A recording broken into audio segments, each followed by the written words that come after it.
Instruction পাঠিয়ে দিয়েছি। আপনারা এবার সবাই আমি আশা করবো আপনারা নির্বিঘ্নে এই পূজা উদযাপন করতে পারবেন।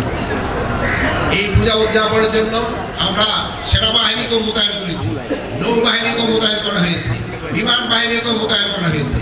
এবার এই জন্য আপনারা কোথাও কোনো ধরনের বাধা বিপত্তি আপনারা ফেস করবেন না। প্লাস আমরা এনপিএসির মাধ্যমে যেন কোথাও কোনো কিছু হলে সাথে সাথে খবর পৌঁছে দেয়, ওই ব্যবস্থাটা আমরা করেছি।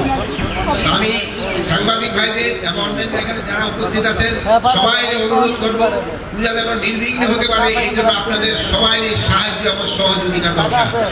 আমাদের এই পূজা কমিটির এই ভাই এবং বোনেরা তারা কিন্তু অনেক ভালো অ্যারেঞ্জমেন্ট করেছে, তারা কিন্তু নিজেরাই এখানে ভলান্টিয়ার দিয়েছে। এই ভলান্টিয়াররা কিন্তু 24 ঘন্টায় তাদের ডিউটি করবে। অনেক সময় দেখা যায় ভলান্টিয়াররা রাত 3টা থেকে হয়তো তারা পূজা হয়ে যায়। এবার আমার মনে হয় কোনো ভলান্টিয়ার কোনো পূজা মণ্ডপ ছেড়ে যাবে না, তারা 24 ঘন্টায় থাকবে।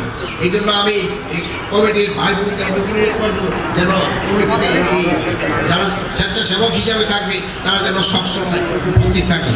এই স্বেচ্ছাসেবকরাই কিন্তু আমাদের সাথে সহযোগিতা করবে এবং তাদের মাধ্যমে কিন্তু বিভিন্ন সংবাদ আদান প্রদান করতে সুবিধা হবে।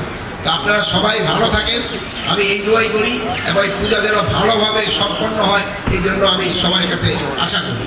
আপনারা ভালো থাকেন।